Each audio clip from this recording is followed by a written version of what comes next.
메살리나는 황제가 잠들면 황금 가발을 쓰고 궁전을 빠져나와 로마의 사창가로 가서 몸을 팔았다. 밤새 나눔을 즐겨 사창가의 등불로 얼굴이 그을렸다. 오늘 역사 속의 사랑은 로마의 악명 높은 ним포매니악 발레리아 메살리나 이야기입니다. 발레리아 메살리나는 1세기 로마 제국의 제4대 황제인 클라우디우스의 세 번째 아내이자 로마의 황후인데 이전의 두 부인은 클라우디우스가 재위에 오르기 전에 결혼하고 이혼을 했습니다. 그녀는 고대 로마의 명문 귀족 가문으로 파트리키 계급에 속한 발레리우스 씨족 가문의 메살라 가문 태생인데 서기 17년 혹은 20년생으로 고향은 로마입니다. 부모로부터 율리우스 클라우디우스 왕조의 창건자 아우구스투스 일가의 피를 물려받은 반개왕족으로 그녀의 아버지는 리비아 드루실라와 같이 대귀족의 대명사인 클라우디우스 가문 사람이었습니다. 어머니는 마르쿠스 안토니우스의 장녀인 데안토니아와 네로의 친할아버지로 전쟁 영웅인 루키우스 도미티우스, 아헤도 바르부스의 막내딸이라서 5대 황제 네로와는 사촌이 됩니다. 그녀가 결혼 전까지 어떻게 자랐는지에 대한 기록은 전혀 없는데 결혼 정년기였던 16세 때 당시 황제 가이우스의 주선으로 어머니의 이종 사촌 오빠인 클라우디우스와 결혼을 했습니다. 16세에 50세의 남편과 결혼을 한 것인데 가이우스 황제의 중매는 그녀의 부모가 모두 아우구스투스 일가의 혈육이며 대대로 클라우디우스 가문의 피를 이은 배경이 작용한 것으로 보입니다. 칼리굴라로 잘 알려진 가이우스 황제는 재위 중 자신의 가문인 율리우스 가문과 혈통적 본가인 클라우디우스 가문의 위상을 모두 끌어올리려고 무척 노력을 했기 때문입니다. 클라우디우스는 아우구스투스와 리비아 드루실라의 손자이자 게르마니쿠스의 친동생으로 가이우스 황제의 작은아버지였지만 신체적 장애 때문에 일찌감치 재위 계승 사열에서 밀린 상태였습니다. 그는 키가 매우 크고 매력있는 얼굴을 가진 미남이었지만 어릴 적에 소아마비를 앓아 걸음걸이가 불편했고 미세한 말더듬 증세를 갖고 있었다고 합니다. 졸지에 황후가 되다. 메살리나는 서기 39년 또는 40년에 첫 아이인 클라우디아 옥타비아를 낳았는데 첫 아이를 출산한 지 1년도 되지 않아 당시 황제인 가이우스가 갑자기 살해를 당하게 됩니다. 이때가 서기 41년 1월인데 황제 암살 사건 당시 암살범들은 메살리나의 남편 클라우디우스를 포함한 아우구스투스 직계 혈육들을 모조리 제거하려고 했습니다. 그러나 몇몇 가담자들의 변심과 가이우스 황제의 또 다른 금위대장 클레멘스의 반격으로 인질로 끌려간 남편 클라우디우스가 새 황제로 옹립되고 이에 메살리나는 졸지에 황후가 되게 됩니다. 메살리나는 평범한 외모를 갖고 있었지만 클라우디우스 황제는 그녀를 진심으로 사랑하고 존중했는데 이에 메살리나는 갈수록 거만해지고 허영심이 심해졌습니다. 파트로 메주를 쏜다고 해도 믿어주는 남편의 지원과 황후라는 직위, 아우구스투스의 마지막 남자 후손인 브리타니쿠스를 출산해서 얻은 인기가 그 바탕이 된 것입니다. 그녀가 사람들의 눈밖에 난 가장 첫 사건은 로마 제국의 브리타니아 정복을 기념하는 개선식에서였는데 당시 개선식은 전쟁에 참가한 장군과 휘하 병사들에게만 주어진 특권이었습니다. 단순히 행진만 의미하는 게 아니라 그 순간만큼은 살아있는 신으로 추앙받아 신성을 의미하는 붉은 안료를 칠하는 전통이 있었는데 오직 황제만이 할 수 있는 권리나 마찬가지였습니다. 그런데 브리타니아 정복에 아무런 기여도 하지 않은 어린 황후가 전쟁에 참전해 승리를 거둔 황제, 장군, 병사들을 들러리 세우면서 마치 자기가 주인공인 양 설치고 다닌 것입니다. 또한 어린 나이부터 지위를 이용해 치맛바람을 휘두른다고 비난을 받았는데 수시로 궁중 음모를 꾸며 여러 죄 없는 황족들에게 누명을 씌워 죽이고 핍박을 했습니다. 피해자들로는 남편의 조카로 가이우스 황제의 첫째 여동생인 소 아그리피나, 막내 여동생인 율리아, 리빌라 공주, 드루수스 율리우스 카이사르의 딸 율리아와 율리아의 아들들이 있었습니다. 이 중 소 아그리피나는 네로의 어머니로 메살리나에게는 외숙모였는데 메살리나는 몰락하기 2년 전부터 소 아그리피나와 사촌인 네로를 어떻게든 죽이려고 온갖 술수를 벌였다고 합니다. 그러나 이 음모는 실패했지만 사이가 나빴던 소아그리피나의 여동생 율리아 리빌라를 기어이 추방시켜 23살의 나이에 쓸쓸히 죽게 만들었고 황실의 숙청 대상이었던 세네카도 죽여버립니다. 메살리나는 금전욕이나 무력도 강해서 사치도 상당히 심했는데 단순히 사치만 심한 것이 아니라 한번 눈독을 들인 재물은 갖가지 음모를 짜서 누명을 씌우고 사람을 죽여서라도 가로챘습니다. 대표적인 것이 로마의 대장군인 발레리우스의 정원을 빼앗은 사건인데 어느 날 정말 아름다운 정원을 본 메살리나는 이것은 이제 본인의 것이라고 선포하지만 발레리우스는 쉽게 내주지 않았습니다. 그러자 메살리나는 발레리우스를 죽이기 위해 작당을 꾸미는데 그가 역적이라는 소문을 퍼뜨리고 매수한 신하와 자신이 발레리우스가 꿈에서 반란을 일으켰다고 끝없이 황제를 설득합니다. 아내 바보인 클라우디우스는 끝내 발레리우스에게 자결 명령을 내려 그는 자결을 하게 되고 메살리나는 갖고 싶었던 발레리우스의 정원을 차지하게 됩니다. 메살리나의 거짓 기소와 음모들은 클라우디우스의 명성과 업적에 흠집을 냈는데 누명을 쓴 귀족이나 부자들은 아내한테 휘둘리는 늙은 얼간이라고 클라우디우스가 죽은 뒤에도 비난을 했습니다. 유욕의 현연에 빠진 메살리나. 하지만 무엇보다도 그녀의 악명을 높인 것은 정도가 심한 불륜행각과 성욕의 분출이었는데 궁정 안의 은밀한 방을 미래 장소로 만들어 애인들과 유욕의 현연을 벌였다고 합니다. 황제 클라우디우스는 이미 50대로 20대 황후 메살리나에게 무관심했는데 메살리나는 남편에 대한 욕구 불만을 권력 과시와 불륜으로 해소하는 악녀로 변하게 된 것입니다. 늙은 황제를 대신해 다른 남자들을 만나기 시작한 것인데 처음에는 황제의 측근인 해방 노예들과 가까이 지냈지만 이후 대담하게 궁정 안에 비밀의 방을 만들어 남자를 불러들였습니다. 호출을 거부하는 자는 황제를 부추겨 죽이는데 심지어 욕정을 만족시킨 남자는 상을 주고 욕구를 채워주지 못한 남자는 죽여버렸는데 이렇게 죽은 사람이 300여 명에 달한다고 합니다. 메살리나는 결혼을 하자마자 혼외정사를 헤아릴 수 없이 되풀이해왔는데 심지어 클라우디우스의 해방노예 비서들도 가까이 있으며 해방노예 비서인 폴리비우스가 실증이 나자 죽여버리기도 했습니다.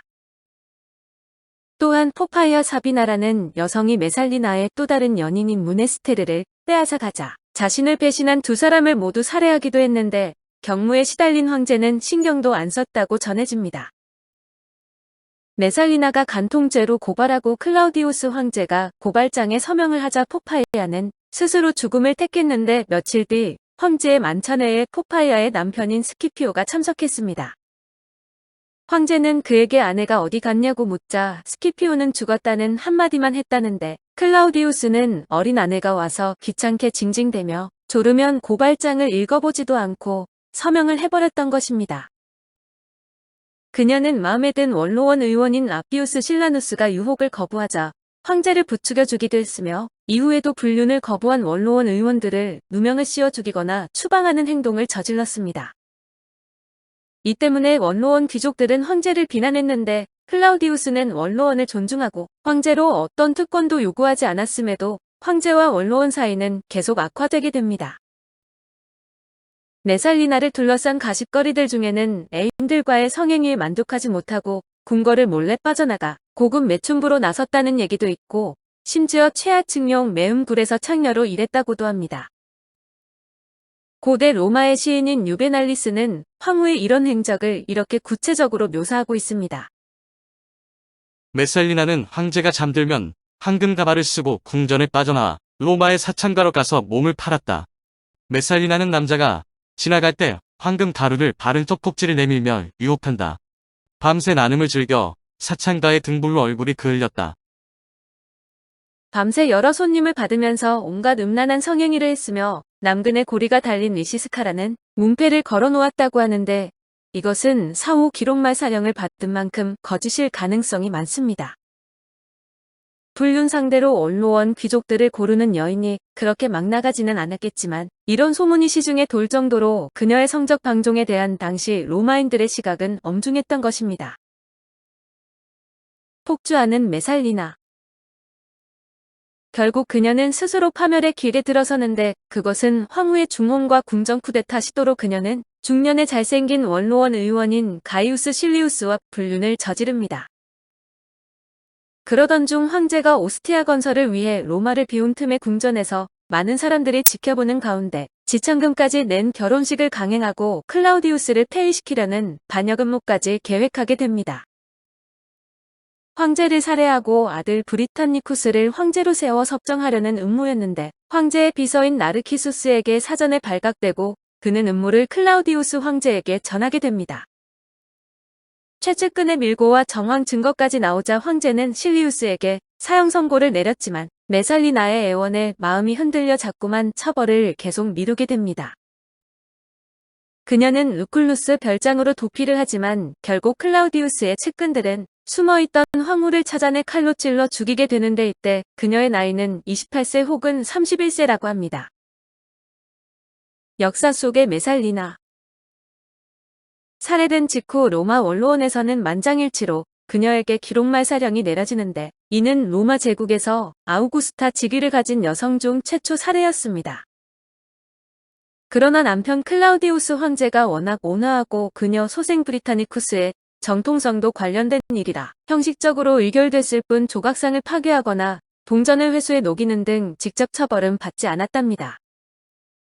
그렇지만 이와 별개로 메살리나 추모는 엄격히 금지되었으며 그녀가 생전에 벌인 악행들 때문인지 몰라도 그녀의 소생들도 좋은 결말을 맺지 못하게 됩니다. 딸인 옥타비아는 어머니와 달리 착하고 현명했으며 정숙한 황후로 이름이 높아 로마인들의 동정과 사랑을 받았지만 남편인 네로에게 냉대를 당한 끝에 간통 누명이 씌워져 죽임을 당하게 됩니다. 아들인 브리타니쿠스도 네로의 황위를 위협하는 인물이라는 이유로 살해를 당했는데 만약 메살리나가 살아있었다면 이들이 이렇게 허무하게 죽지는 않았을 것입니다. 로마의 역대 아우구스타 중소 아그리피나, 소 파우스티나와 더불어 아우구스타 직위를 가진 로마인 중 평가가 최악이며 다른 로마 황제들을 포함시켜도 1, 2위를 다투고 있습니다. 탐욕스럽고 비열하고 잔인하며 비양심적이고 몰상식했다는 평가를 받는데 소아그리피나의 비열함과 권력에 대한 집착에 소파우스티나가 사오어든 뜬 소문을 추가했으니 평가가 최악일 수밖에 없었습니다. 현대의 여성 고대 사학자 칼리 실버의 경우 저녁 식사 자리에 초대하고 싶지 않은 5명의 로마 아우구스타 중 그녀를 1, 2위를 오가는 최악의 아우구스타로 언급한 바 있습니다. 그렇지만 그녀의 악행과 몰락은 당대는 물론 타키투스, 카시우스 디오 수에토니우스 등 후세 로마 역사가들의 저작에 실려 오늘날에 전해지고 그녀를 소재로 한 그림들도 꽤 그졌습니다. 그러나 현대에 와서 그녀에 대한 기록을 그대로 믿지 말자는 주장이 제기되고 있는데 당시 역사가들이 율리우스 클라우디우스 왕조를 의도적으로 비방한 점이 많았기 때문입니다. 또한 메살리나의 악행 중 하나였던 율리아 모자 반역죄 사건은 악행이 아니라 실제 모반죄였기 때문에 메살리나의 만행이 부풀려졌다는 가설도 충분히 있다는 의견이 갈수록 설득력을 얻고 있습니다. 로마인 이야기의 저자 시오노 나나미에 따르면 현대 이탈리아어에서 메살리나는 아무 남자와 동침하는 몸가짐이 해픈 여자라는 의미로 사용되어 이 말을 조심해 사용해야 된다고 하네요. 소설 나는 황제 클라우디우스다에서는 클라우디우스가 나이가 많은 장애인이고 칼리굴라의 비위를 맞추며 연명하던 자기에게 아름답고 어린 메살리나가 시집 온 것을 과분하게 생각했다고 합니다. 항상 일종의 죄책감과 열등감을 느껴 메살리나에게 끌려다닌 것으로 묘사하고 있는데 메살리나가 죽은 후 공화정을 복구시키는 것이 자신의 사명이라 생각해 네로를 황태자로 삼았다고 합니다.